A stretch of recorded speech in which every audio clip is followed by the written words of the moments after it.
Parlement européen est ridicule. Nous ne sommes pas ridicules.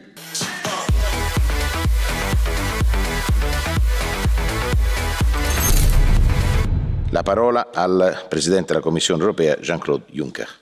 Monsieur le Président, Monsieur le Premier ministre, le Parlement européen est ridicule.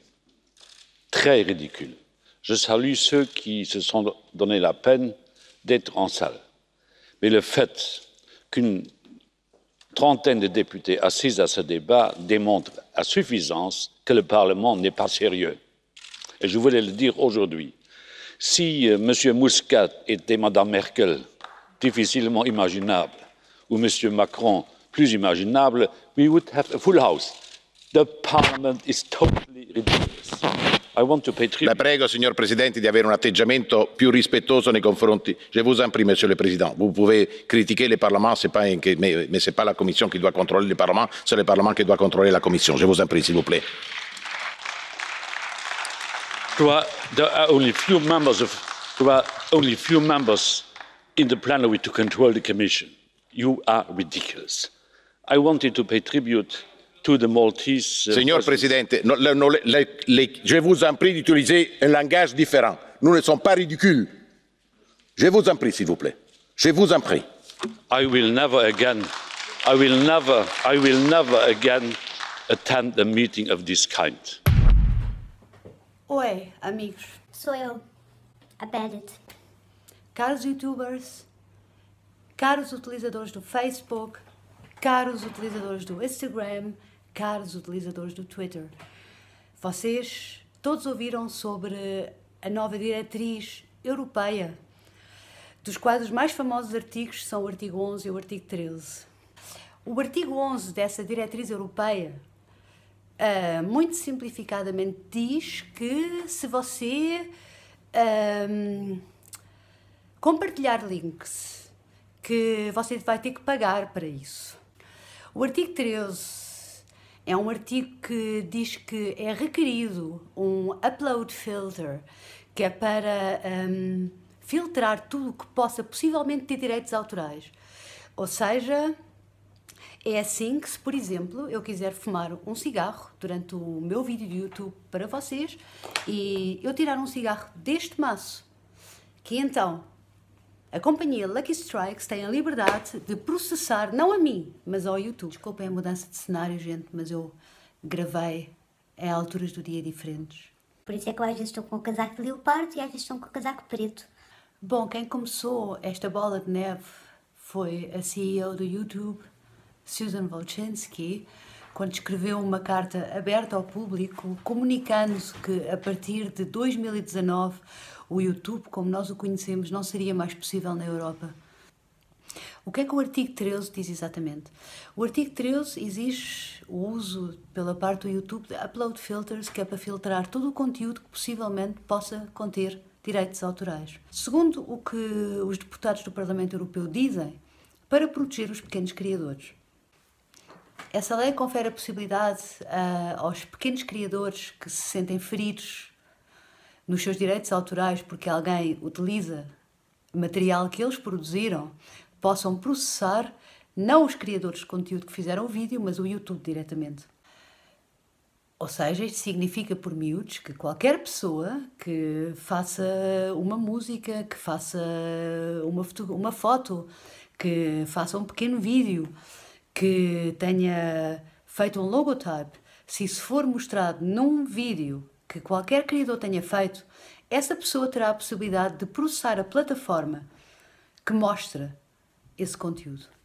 Ou seja, no fundo, é uma transferência da responsabilidade dos criadores para a plataforma que é o YouTube. Bom, naturalmente que os senhores deputados do Parlamento Europeu, que pelo que parece não têm a competência para fazer decisões dessas, não é? Pessoas com uma idade média de 70 anos de idade, que obviamente não sabem do que estão falando, parece que não pensaram nessa lei até às suas últimas consequências, porque naturalmente o que vai acontecer é que o YouTube vai fazer aquilo que eu faria pessoalmente, que é simplesmente acabar com os pequenos canais, que é para não correr o risco de ser processado por algum pequeno criador que não arranja dinheiro de outra forma, mas que de repente tem um ataque de alegria porque finalmente pode processar um grande como o YouTube, que é o que todas as pessoas que são pequenas e não têm outra hipótese de ganhar dinheiro vão fazer. E o YouTube sabe isso. Essa carta sensibilizou muita gente para aquilo que está a acontecer agora nas redes sociais, não só no YouTube, como no Facebook, Instagram, Twitter, porque essa lei se aplica a todas as redes sociais, mas naturalmente não às televisões públicas. Porque isso não é do interesse do Estado, naturalmente ganha muito dinheiro com essas televisões e manipula a opinião pública.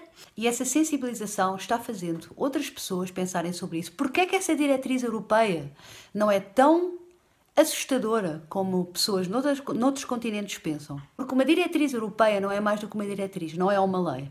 Uma diretriz europeia é uma certa obrigação da parte do Parlamento Europeu, que transmite a obrigação para os Estados individuais da Europa de adaptar essa lei a direito nacional. Para isso, os países têm um prazo de 2 anos. Têm um prazo de 2 anos e não necessitam e não são obrigados a aplicar a lei igualmente àquela que o Parlamento Europeu a fez. Ou seja, eles podem modificar, eles podem restringir a responsabilidade, eles podem fazer disso direito dispositivo. Direito dispositivo é direito que se pode dispor através de contrato. E, acima de tudo, essa lei tem que ser na Europa, que ainda é uma democracia e que será sempre uma democracia e que não há ninguém do Parlamento Europeu que vai acabar com isso algum dia.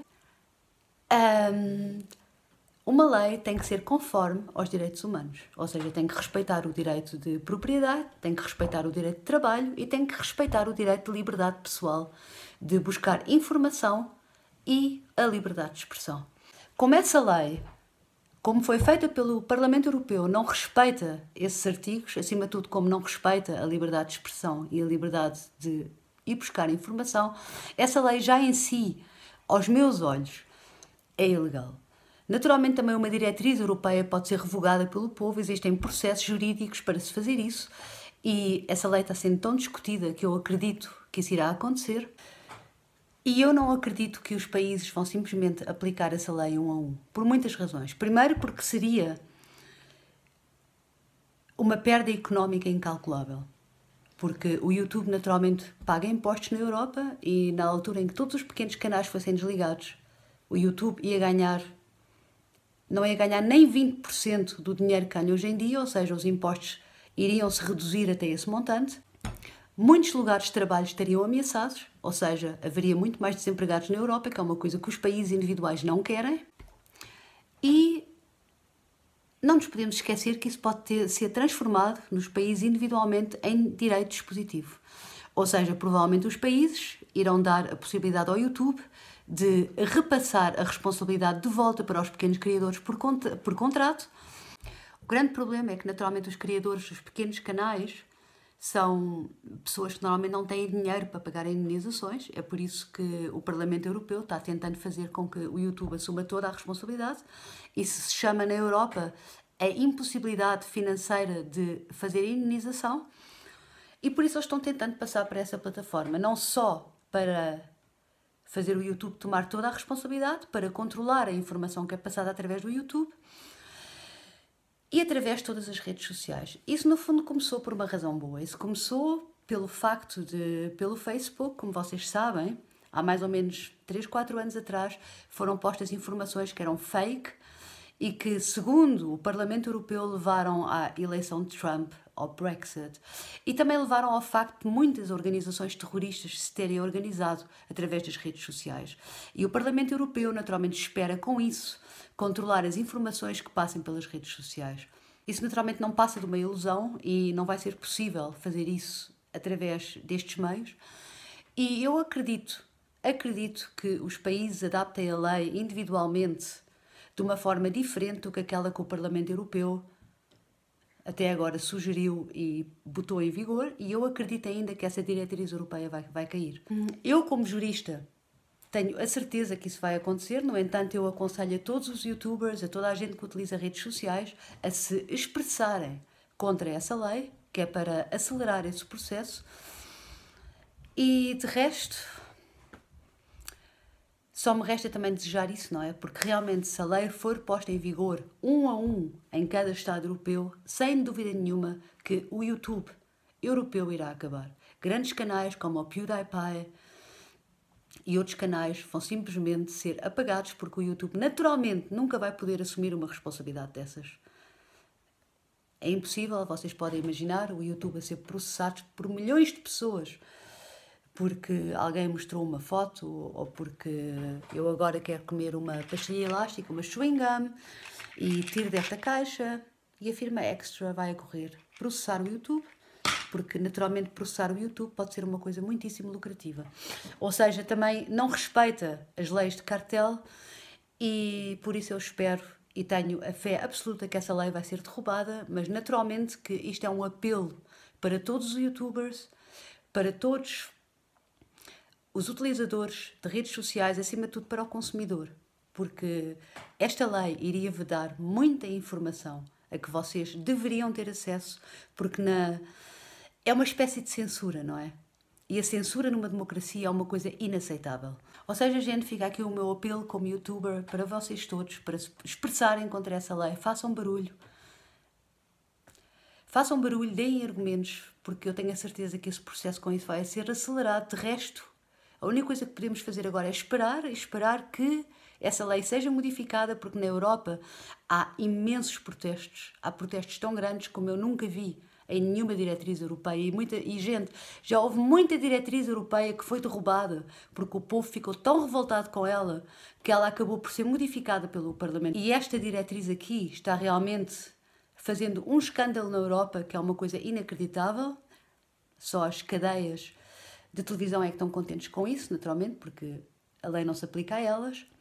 E de resto só podemos esperar que essa diretriz seja modificada e que os países se recusem a aplicá-la da forma que o Parlamento Europeu deseja. E nesse sentido, gente, vou continuar mostrando os meus filmes e se essa lei for posta em vigor, então só podemos esperar que os nossos canais continuem a existir, não é? Que nós possamos ainda estar em contacto com vocês e mostrar os vídeos que vocês gostam. Um grande beijão para vocês. Até à próxima. Se inscrevam no canal. Os links dos vídeos que o Filipe Neto fez sobre o tema vão estar na descrição do vídeo. Eu aconselho a que vejam esses vídeos, porque são vídeos muito bem feitos, que explicam a coisa muito bem. Eu não vou repetir o que ele diz, porque eu só me repetiria. E fiquem bem. Até à próxima. E a gente provavelmente vai se ver no domingo, como sempre, às 18 horas de Brasília. Um grande beijão para vocês todos. Vai haver live outra vez e esperemos também que o YouTube continue a existir aqui. Seria uma pena se não fosse assim. Uma pena e uma injustiça, gente. E uma perda de milhares de postos de trabalho, uma perda de imenso dinheiro, uma perda de informação, de liberdade de expressão, só porque deputados no Parlamento Europeu com uma idade média de 100 anos não sabem do que estão falando.